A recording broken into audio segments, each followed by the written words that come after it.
18-жылдын 17-декабрында Кара-Суу райондук соттун имаратында соттолуучу Папанай өкмөтүнүн башчысы жана жооптуу катчыдан соттун судья отложение кылып чыкканда эле ошо сотко тиешеси жок эле Папанай өкмөтүнүн алып келген адамдары анан дагы бир кемпир чалдар мени чакалап анан ошол жерден чулкулдатышып уруп мен качууга аракет кылдым. Алар чоң жолго чейин ошондой неме болуп чыкты. Мен ошондо өзүм жалгыз эле болдум. Алар бир 10 чактысы мени ошондой неметип ургулашып, мазакташып, эптеп неме болду. Видеолорго алып алышкан. Соттун бейтап боюнча маалымат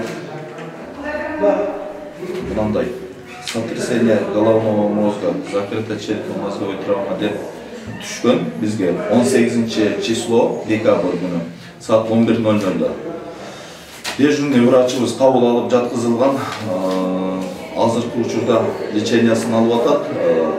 Необходимый лабораторно-инструментальный данныйларын өткөздүк. Bunun içinde энцефалография, электроэнцефалография, рентген, осмотр невропатолога и общий анализ крови мочи деп алынган. Бүгүнкү күндө абалы жакшы, лечениясын алып атат. Сотрясение головного мозга деп диагнозун койдук.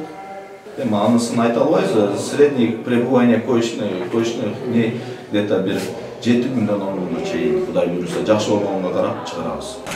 Биз Карабаева 2018 жылдын 17 декабрь күнү Ош облустук иштер башкармалыгынын тергөө кызматына арыз менен кайрылган. Ал арызында Кара-Суу районундагы сот залында ал жараны бир нече адамдар ургандыгы боюнча кайрылган.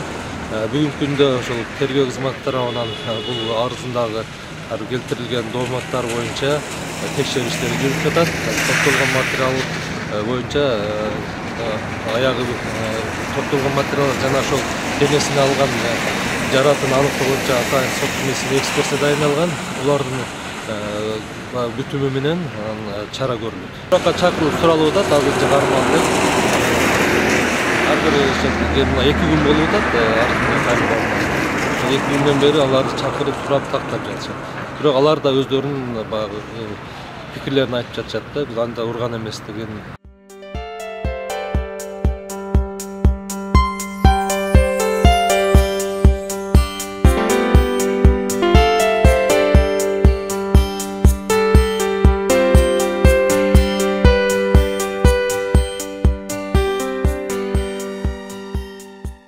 Şu 5 aydan bolup sizlerge baştadan beri 5-6 жол келип кеттик, ama mına 5-6 ay oldu mına jay mına жаңы жылам кирип келди. Ошондон бери бир соттон тыянак жок, же прокуратурадан тыянак жок. Коркутуулар болуп атат, үркүтүүлөр болуп атат. Биз арыз жазып ушул жерге келдик. Эми акырында мына чекеден урганы киришти булар, токмоктогону киришти. Бул мамлекетпи, мамлекет эмеспи бул? Бир неме тыянак чыгарышабы, чыгарышпайбы? Арыздан өвер жерге келдик. Акыры бир неменин чеги болор. Мына кечеги 17 декабрда Кара-Суунун сотунда адвокатыбызды токмоктошту. Ал боюнча мына 3 күн 4 күндөн бери адвокат дугдурда жатат. Бир аялы келип жакалады, аркасынан келип бирөөсү тап биз эшикте элек кыйкырып окурпогондо жүгүрүп кирип келсек, ошондой болду. Гытты. Бирөөсү аркасынан бир койду. Ошол айыл өкмөттүн немелери да. Булар биздин адвокатыбызды, өзүбүздү да токмоктой турган болгон.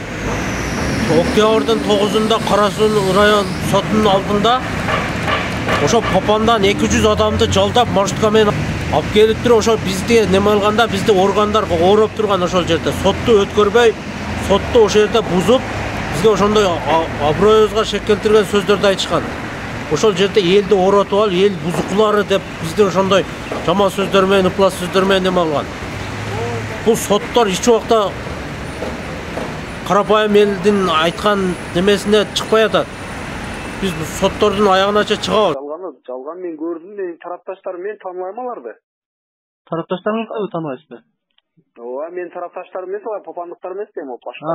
Ошо Сиз такыр тиешеңиз жок ошондо? Жок, бизге ошо тиешеси жок. Каарыз окшойт одончу. Уруш деле болгон жок эле. Макул.